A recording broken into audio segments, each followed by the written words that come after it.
এই জায়গাটার নাম হচ্ছে খণ্ডঘোষ হসপিটাল মোড়, বিধানসভা খণ্ডঘোষ। আমি কেন এখানে এসেছি তার পিছনে একটা ইতিহাস রয়েছে। ইতিহাসটা এই কারণেই, বিগত কয়েকদিন ধরে অনন্ত মহারাজ, যিনি কোচবিহারে নিজেকে রাজা মনে করেন, তিনি নেতাজি সুভাষচন্দ্র বসুকে বলেছিলেন ওয়ার কিলিং, মানে দেশদ্রোহী। নিন্দার ঝড় উঠেছে, তার দল নিন্দা প্রস্তাব দিয়েছেন, করেছেন, এফআইআর হয়েছে। তিনি হাতে কাগজ পড়ে তিনি দুঃখ প্রকাশ করেছেন, কিন্তু গ্রেপ্তার হয়নি কোন। এই গ্রামে কোন বিপ্লবী জন্ম হয়েছিল আমি জানি তো বটে, উনিও জানেন, শুনবো তার কাছ থেকে। শেখ শাহজাহান বাবু অত্যন্ত পরিচিত মুখ। শাহজাহান দা, অনন্ত মহারাজ নেতাজি সুভাষচন্দ্র বসুকে বলছেন দেশদ্রোহী, ওয়ার কিলিং।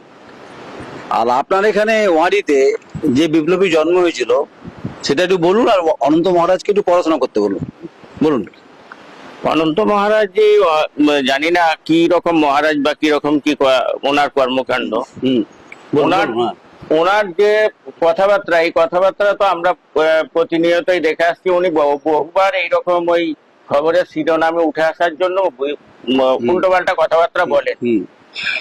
তো উনি জানেন যে নেতাজি সুভাষচন্দ্র বসু কি জন্য, মানে বাপের তো পয়সা ছিল, তাহলে বাপের পয়সা যদি থাকে তাহলে সে তো ইংরেজদের দালালি করে তিনি তো ইয়ে করতে পারতেন, তাদের সঙ্গে সমঝোতা করে চাকরি বাকরি হেড্ডাবাড্ডা করতে পারতেন। কিন্তু তিনি তো তা করেননি। তিনি জনসাধারণের কথা ভেবেছিলেন, তিনি দেশের কথা ভেবেছিলেন, ভেবে তিনি কাজ করতে গেছেন। তো তিনি তো বিভিন্ন জায়গায়, তাহলে তো উনি যদি দেশদ্রোহী হতেন তাহলে তো ছুটাছুটি জাপান এখান ওখান করে উনি যে ইয়ে দেশকে বাঁচানোর চিন্তা ভাবনা করেছিলেন, সেই কাজটা অনন্ত মহারাজজি কত দূর করেছেন।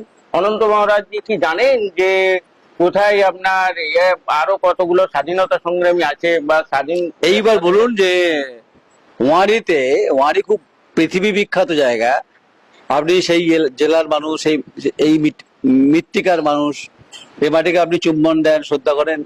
বলুন না, অনন্ত মহারাজকে এখানে কে জন্ম হয়েছিল? কোন আমি ওইটাই বলতে চাইছি যে অনন্ত মহারাজ কি জানেন যে এখানে কোন বিপ্লবী, কোন কোন স্বাধীনতা সংগ্রামী এখানে ছিলেন, কেন ছিলেন, তারা কি করেছেন দেশের জন্য, বা তারা জনসাধারণের জন্য কি করতে চেয়েছেন। যেমন বটুকেশ্বর দত্ত, বটুকেশ্বর দত্তকে আপনি, বটুকেশ্বর দত্তের জন্ম, বটুকেশ্বর দত্তে কোথায় পড়াশোনা করেছেন, কিভাবে ওনার সঙ্গে ভগৎ সিং এর যোগাযোগ হলো, কি করে ভগৎ সিং আর বটুকেশ্বর দত্ত এসে 18 দিন আত্মগোপন করে রইলো একটা বাড়ি সুরঙ্গের মধ্যে, সেটা ওয়ারিতে। সেই জায়গাটা হলো কিভাবে, সেটা কি অনন্ত মহারাজজি জানেন? এটা তো উনি জানেন না। আরো কত বিপ্লবী আছে, যেমন ধরুন আপনার রাসবিহারী বসু, উনি কি করেছেন, যিনি জেনার না হলে হয়তো ভারতটা স্বাধীনই হতো না, এরকম কিছু কর্মকাণ্ড, সেই কর্মকাণ্ড সম্পর্কে অনন্ত মহারাজ কিছু জানেন? উনি তো কিছুই জানেন না। উনি ওই কুয়ার ব্যাঙের মতো মানে উল্টো পাল্টা কথাবার্তা বসে বসে যা কিছু বললেই হলো, বলে দিলেই হলো, এটাই হচ্ছে ওনার কাজ। আর ওনার কালচার বলতে কিছু নেই আমরা মনে করি। কারণ ওনার যদি কালচার থাকতো তাহলে উনি একজন, হ্যাঁ উনি দেশদ্রোহিতা করেছেন যদি বলছেন তার একটা প্রমাণ দেখান। আর তাছাড়া উনি তো, এরা তো রাতের পর রাত, দিনের পর দিন ছুটে বেরিয়েছে দেশের জন্য। উনি কি করেছেন দেশের জন্য, উনি কি করছেন? আচ্ছা শাহজাহান দা, অনন্ত মহারাজকে তো গ্রেপ্তারের দাবিতে সবাই সরব, আমরাও গ্রেপ্তারের দাবিতে সরব। আমিও মনে করি ওনাকে গ্রেপ্তার করা দরকার, অনন্ত মহারাজকে।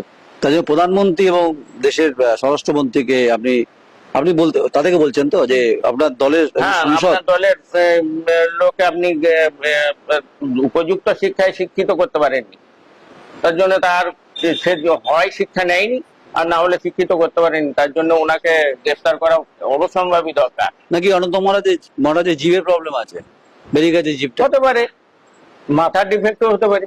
আচ্ছা, আমি এবার আসি যে বটুকেশ্বর দত্ত নিয়ে। বটুকেশ্বর দত্ত আমাদের তো হৃদয়ে রয়েছে, অবশ্যই। মানব সভ্যতা যতদিন থাকবে, পৃথিবী যতদিন থাকবে, বটুকেশ্বর দত্ত থাকবে আমাদের সঙ্গে। আমাদের শরীরের যে শিরা উপশিরা রক্ত ধমনীতে যে সঞ্চারিত হয়, সেটা ওদের জন্য।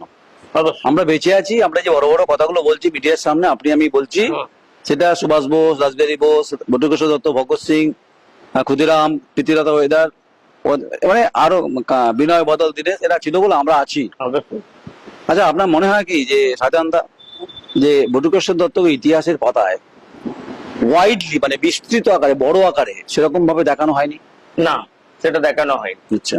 অবহেলিত প্রচন্ড ছিল এলাকার মানুষ, এমনকি ওনার বাড়ির পাশের মানুষই জানতেন না যে বটুকেশ্বর দত্তের নামে এখানে একজন বিপ্লবী ছিলেন।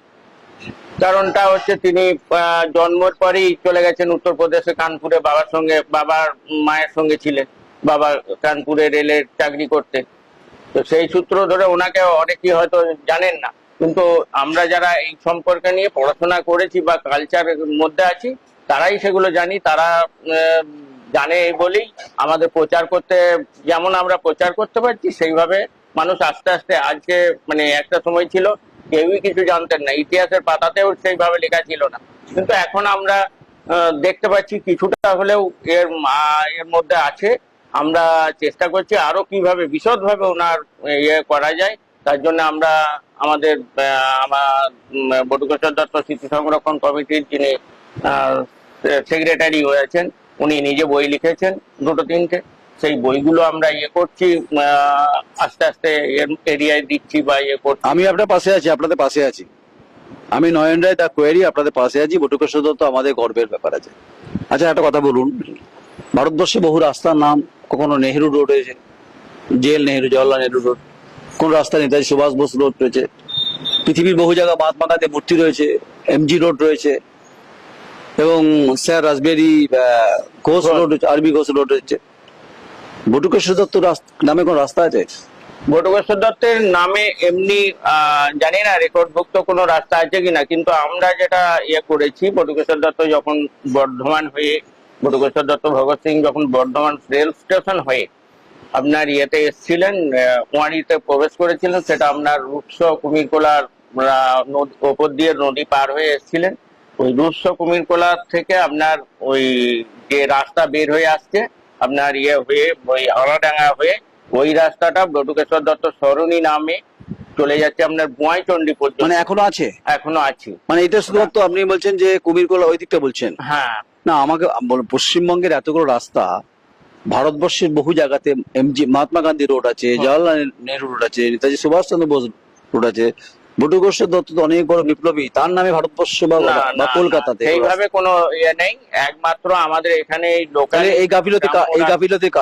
এই গাফিলতি সরকারের। কোন সরকার? সব সরকারের? সব সরকারেরই গাফিলতি। যারাই সত্তায় এসেছেন, যারা হিটারে রুটি শিখেছেন, তারাই। এই বটুকেশ্বর দত্ত, ভগৎ সিং, এই ক্ষুদিরাম বসু এবং প্রীতিলতা, এদের আন্দোলনের রুটি শিখেছেন হচ্ছে সত্তায় যারা বসেছে, তাই তো? হ্যাঁ, অবশ্যই। তাহলে আমাকে বলুন, শুধু বটুকেশ্বর দত্ত নয়, আমার এখানে খণ্ডঘোষের বাড়ি, যেটা রাসবেরি ঘোষ, যেটা ভুল, মানে খণ্ডঘোষের থানাতে মূর্তি বসানো আছে, যেটা ভুল লেখা আছে যে রাসবিহারী ঘোষের বাড়ি তোরকোনায় জন্মস্থান।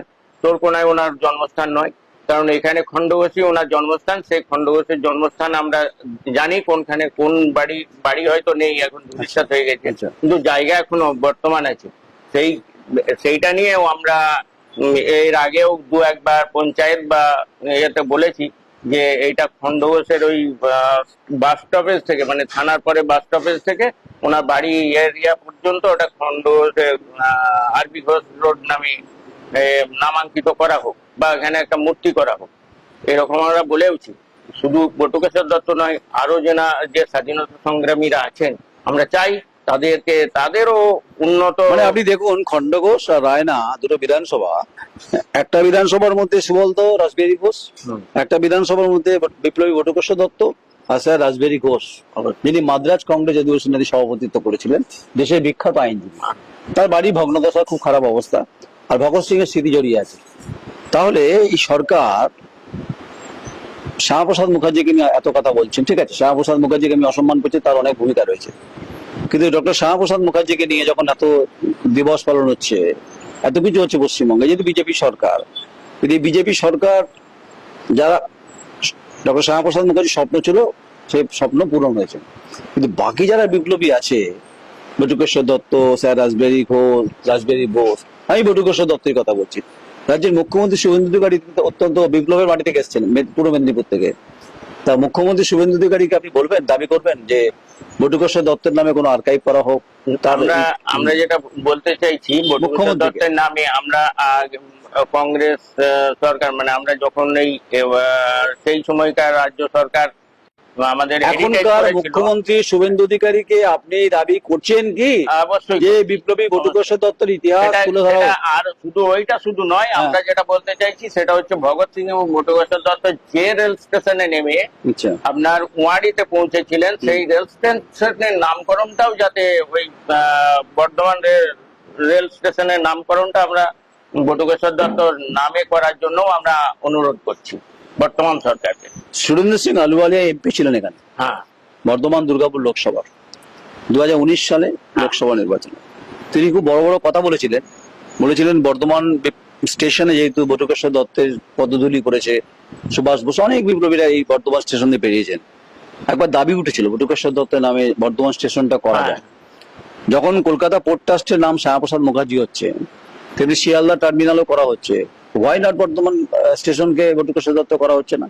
এই দাবি আপনি প্রধানমন্ত্রীকে করতে আমরা পারেন, লিখিত আকারে দিয়েও রেখেছি। দিয়ে রেখেছেন। হ্যাঁ, লিখিত আকারে দিয়ে রেখেছি এবং একটা সময় হয়েছিল আপনার। এটা রাজনীতির বাইরে বলছি আমরা, হ্যাঁ। কারণ বর্ধমান স্টেশনকে আপনি বটুকেশ্বর দত্ত নামে করতে চাইছেন, আপনাদের দাবি। হ্যাঁ, আমাদের রাজ্যের মুখ্যমন্ত্রীকে আপনি বলছেন, রাজ্যের মুখ্যমন্ত্রীর নাম জানেন নিশ্চয়ই আপনি, শুভেন্দু অধিকারী। শুভেন্দু।